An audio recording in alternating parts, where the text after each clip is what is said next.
Le jour se lève, je suis mon destin. Le temps a filé, je n'y peux rien. Je lisais qu'une maman cherchait des astuces, des pommades pour garder, comme on dit, la peau de son bébé. Garder, c'est le terme qu'on utilise habituellement pour ne pas dire dépigmenter, pour ne pas dire décaper. Alors, lorsque les enfants naissent, ils ont un certain teint, c'est normal, parce qu'ils viennent de naître dans le ventre de leur mère et ils n'étaient pas sujets au soleil. Il n'y avait pas encore la mélanine qui agissait sur leur peau. Et donc, les mamans disent, donnez-moi des astuces pour garder le teint de mon enfant. Et les commentaires et les propositions vont de tous les côtés. On propose aux mamans de Itacan, on leur propose du Senza, c'est une pommade locale. On leur propose, et puis on leur propose des produits qui sont censés combattre les bactéries.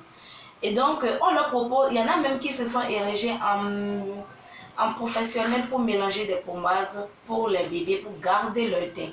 Et aujourd'hui, dans nos pharmacies, dans les cosmétiques, il y a des laboratoires de luxe qui se sont installés où des mamans payent très cher des pommades qui sont censées garder la peau de leur enfant.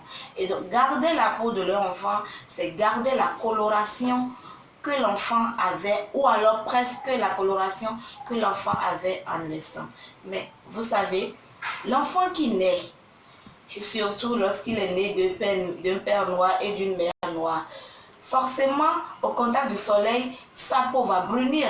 Sa peau va brunir.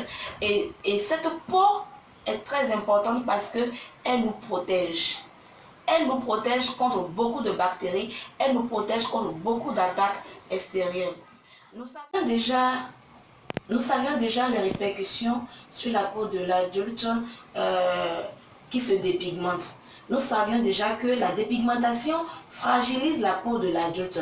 L'empêche par exemple lorsqu'il tombe malade, lorsqu'on doit lui faire des interventions chirurgicales. Nous savions que la fragilité de sa peau pouvait compliquer les choses. Fragilité due bien sûr à la dépigmentation de la peau. Alors, imaginez ceci sur la peau d'un enfant. Imaginez ces réactions sur la peau d'un nouveau-né. Écoutez, c'est très grave. Je suis persuadée que beaucoup de mamans le font parfois sans savoir. Parce que, hélas, nous sommes dans une société aujourd'hui où de plus en plus, il y a le culte de l'image, où tout est retourné vers la beauté extérieure. Mais je suis persuadée que la santé de nos mamans, que la santé de nos enfants est plus importante pour nous, chères mamans, que leur beauté. Encore qu'ils sont si mignons. Ils sont si beaux. Ils sont si beaux. Je pense qu'aujourd'hui, même si ce n'est pas écrit des produits dépigmentants sur les pommades ou les crèmes et les huiles que nous achetons, les laboratoires savent ce que veulent les mamans et ils vont mettre des compositions qu'il faut pour que vous puissiez être attirés. Je voudrais vous inviter simplement à faire plus attention. Parce que sinon, ce qui se passe tout simplement, c'est que dans 20 ans, 25 ans, je dirais même à partir de 15 ans bientôt, nous aurons une génération d'enfants qui seront sujets au cancer de la peau. Nous aurons une génération d'adolescents qui auront un cancer, qui seront sujets au cancer de la peau, tout simplement parce que aujourd'hui qu'ils naissent, les mères que nous sommes ou les pères que nous sommes et qui ne font pas si attention que ça, hein, dès qu'ils ont donné la popote, ils ont fini. Ça, c'était l'instant des gammages. Donc, parce que les mamans que nous sommes trop préoccupées par la beauté extérieure, nous sommes trop préoccupés par le teint de nos enfants.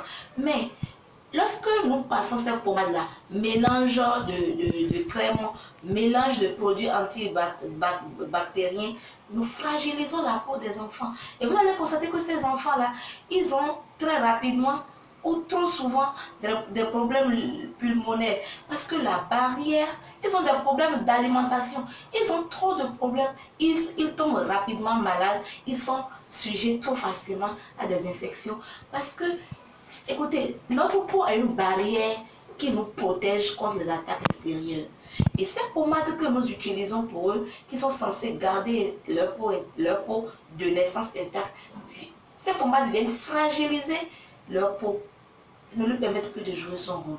Donc, Je suis persuadée que beaucoup d'entre nous font ces choix-là parce qu'elles n'ont pas la bonne information. Heureusement aujourd'hui que Internet est pour tous. Heureusement aujourd'hui que nous avons des dermatologues aujourd'hui à portée de main. Alors je vous invite, lorsque vous utilisez une crème pour votre enfant, tapez sur Internet, renseignez-vous sur le produit, c'est gratuit. Mais si vous pouvez, rapprochez-vous d'un dermatologue pour qu'il vous conseille les pommades que vous pourrez utiliser pour votre enfant. Quant à moi, qui ne suis pas dermatologue, je peux déjà vous donner un conseil simple, c'est du beurre de karité nature.